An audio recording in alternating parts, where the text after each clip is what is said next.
Well, I know Perp only had a couple minutes, so I want to talk about something that I saw today on Twitter, and I invited her to join us. I said, hey, I'd love if you'd like to come talk to us tonight. I'd love it if you could join us. Mhm. And she did not respond. But Maggie Lovett. Maggie Lovett. She's she's a writer. I don't even know who she writes for right now. But we follow each other on Twitter, and she does a lot of Star Wars articles. She's worked for some major publications. Mhm. Actually, let me find her credits so I can tell you who exactly she works for. Let's see. She lead news editor at Collider. She's a member of SAG-AFTRA, Critics' Choice. She's a Rotten Tomatoes critic. So she's a professional. Mhm. And she put this tweet out earlier today. Woke up to DMs telling me to kill myself, rape threats, replies calling me slurs that don't even apply to me, and people telling me to get back in the kitchen. Just an average day in the Star Wars fandom as a woman. Yep. I've been on some streams lately with people who I like and respect.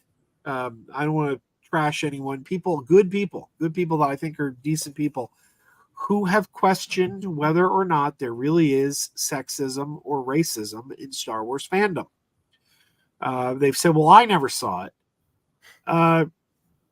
Here it is. I mean, this is a professional writer for Collider. A Rotten Tomatoes critic, a member of SAG-AFTRA. She's a professional, Mhm. and she's just saying right out what she experiences. And when these people tell us this happens, we need to take them seriously. And I don't know what we do about it. I don't know what we do to fix the fandom.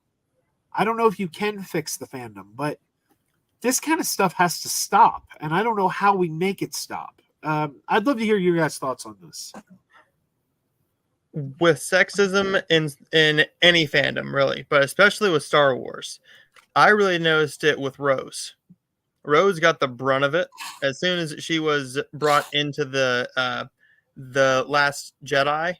That was the main thing where everyone was just hounding on her and telling her to harm herself and kill herself, and slurs were said. She got the brunt of that hate for that film, undeservedly. I love Rose. I love all three of the sequels. What we do to fix it, I don't think we can. I think we can combat what people say with our professional and well-intended thoughts, but with fandom, 95% of the time, it's either it's their way or they want nothing to do with it. I would rather they have nothing to do with it then. I Mhm. would rather people like this just leave the fandom, go away. I say you're not welcome in the fandom if this is the way you're going to act. Because if you're a fan of something, for me, if you're a fan of something, you do not hurt any part of that world, because in essence, if you are saying anything awful towards anyone in the show, one, to me, you don't respect that product at all. You don't respect their art, because they made that. They thought that she was the best person to do that. And in this case, I don't know if she wrote something on it or if she was in the show. But either way, it's not like she hurt the show by itself. Are you referring to Maggie? Yes. Oh yeah, she hasn't worked on Star Wars, but she's just a fan. She's a very big fan of Star Wars. She posts about it a lot on Twitter. Okay. So for me, it's fans whining. But here's the thing, right? With the Star Wars fans especially, and with the Marvel fans, they're two in the same. I've seen this many times. If she says she likes the Acolyte, one, she's either lying, or 2, she's just flat out wrong. To the fans who hate it, there's no in between. And if you like something that they don't, it's not like us, where we're like, hey, I wish you liked it. I like it, and that's awesome that you don't like it. But just let me enjoy what I like. For them to do that to her is just plain out disrespectful to her as a person, but less important than that is to the fandom as a whole, because it's giving the fandom a bad name. Yeah. Because everyone sees this and they think, oh, all Star Wars fans are like that. Even though this is the loud portion of them, it's literally only probably 10% of the millions of fans. I agree. Perp, what are your thoughts when you see something like this? Yeah, I do. It's very kind of similar to what Noah said. I think when I see stuff like this, I do. It's why I even got into this space from the beginning, you know, because I'm a, you know, I do my own thing, right? And then I saw like the amount of hate going on against the Rose Tico character or actor. I don't. Is it an actor or is it a character? I don't even know. Rose is the character. Rose, yeah. And like the actor themselves were getting like such hate, and I was like, whoa, this is absolutely like. That's why I jumped in, because I feel like I have experience where it's like a lot of the leaders of these movements have no idea what the F they're talking about. Like they just don't. Then they don't and when they're using buzzwords like story, and they're saying story bad or story good. So it's like it's very easy to just break it down. And if I could just get in those spaces, like if I could just, that's why a lot of these people end up in echo chambers. But I know that while there's a lot of extremists, I know there's people that kind of got caught up in this anti thing that I think could be turned around if they just heard out the arguments, and I could just, you know, and that's essentially what I'm trying to do. And I think at the end of the day, we're not gonna win everyone, but I think stuff like this could easily be looked at. Like we could get a general consensus, like this shit is bad, right? Even from like people within those groups, right? They just don't know this is happening, or they don't believe it, and they're getting caught up with terrible arguments that could easily be debunked once you go step by step of what exactly they're talking about. So like my whole thing, like why I'm in the space is like I want to actually try to debunk that. Like I'm being like less confrontational in terms of like calling people out specifically. It's just like, yo, give me the arguments. Like what is so inherently bad about this? And I think I could like debunk it and use my experience of like how this stuff is usually made. Maybe not to this larger scale, but more or less, you know, productions work the same way, you know? Mm-hmm. Yeah, no, I agree.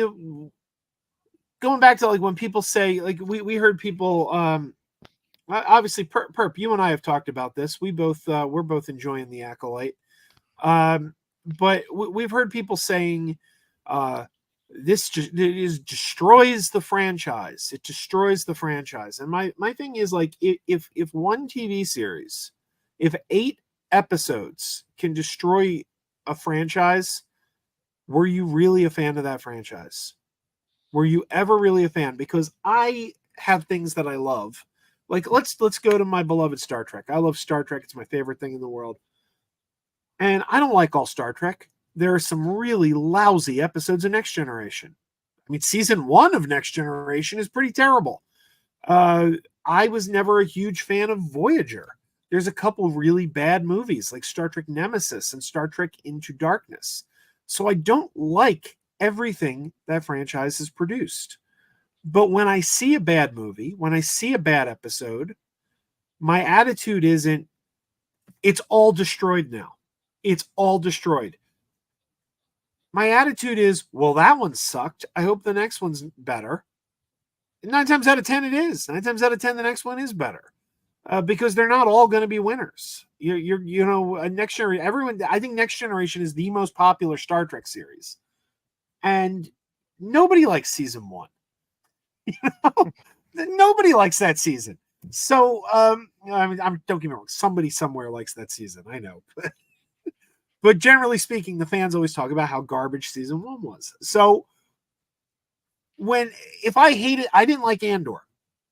Andor didn't ruin Star Wars for me. And I know other people think it's the best one. I look at Star Wars as like a buffet right now. We're getting a lot of Star Wars. Every 6 months, there's a new Star Wars series or something. There's going to be 3 new movies in development. If you don't like one, fine. That's okay. You don't have to like all of them, but there's another one coming down the pike that might be more to your liking. If one thing can destroy your entire love of the entire franchise, then I don't know that you were really a big fan of the franchise to begin with. If that was all it took to just tear it all down for you. No, that's the way I see it, though. Look at this. Brucifer says season 1 of Next Generation, some of the worst Trek in history. He is not wrong. Oh boy. I'm not even gonna lie to you. I haven't even seen probably 2 episodes of Star Trek. I've seen the first episode of the very first season of the original Star Trek show, and I loved it. And I just haven't gone back to it because I don't own them. Yeah, and you know, it's an intimidating franchise to get into if you're not already a fan, because there's so much of it. I keep telling people, if you've never watched Star Trek and you want to like check out Star Trek, just start with Strange New Worlds, the new series that's on Paramount Plus, because it's a prequel to the original series.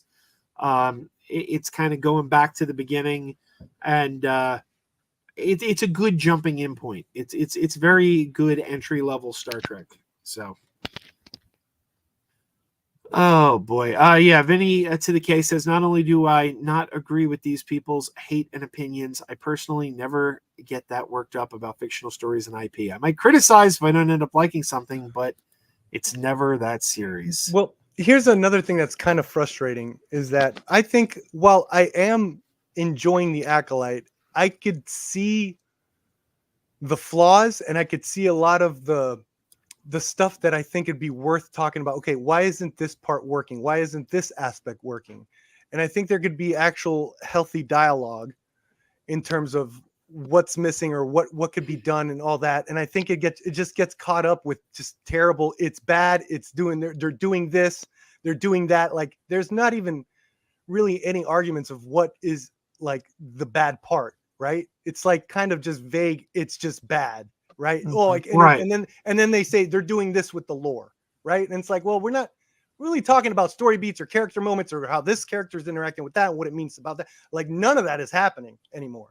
Like, and even when they complain about the lore, it's usually Yeah. their perception of the lore. It's Sure, not the sure. lore itself. It's their perception. Because, like, for example, hey, spoilers for Acolyte episode 3, which is a week old. If you haven't seen episode 3 of the Acolyte, you might want to like lower the volume of the stream for a minute.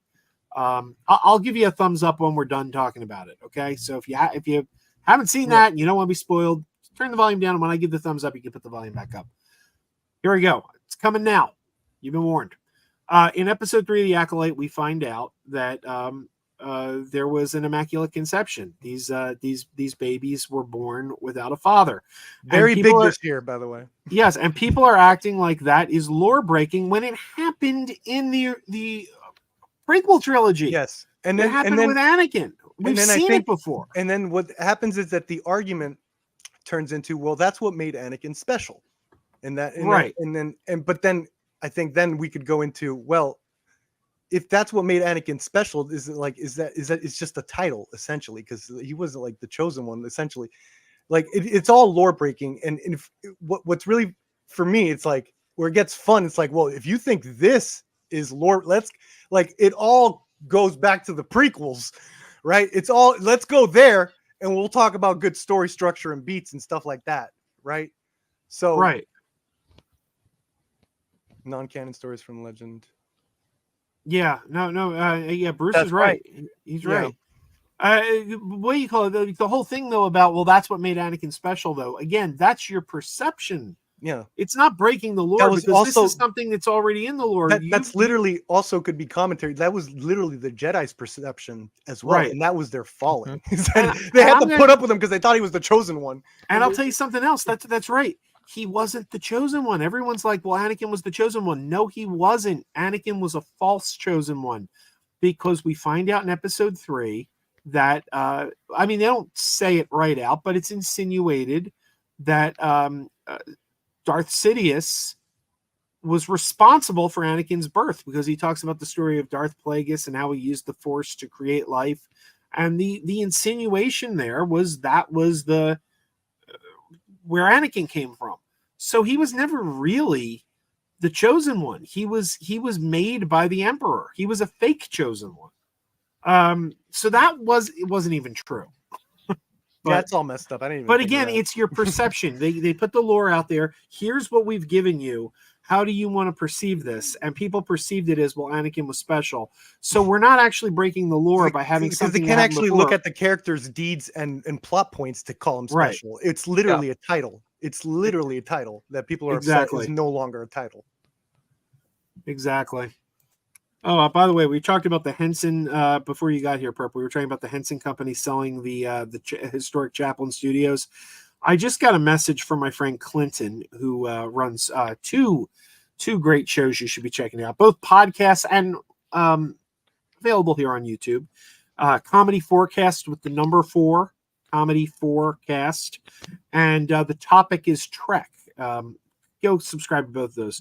But Clinton says the Henson Studio, that is the old Chaplin Studio, is very small. Grant gave me a tour years ago. That's Grant Pachoco. A cool thing was the far end, they kept the fabrication shop that was part of the Chaplin Studio.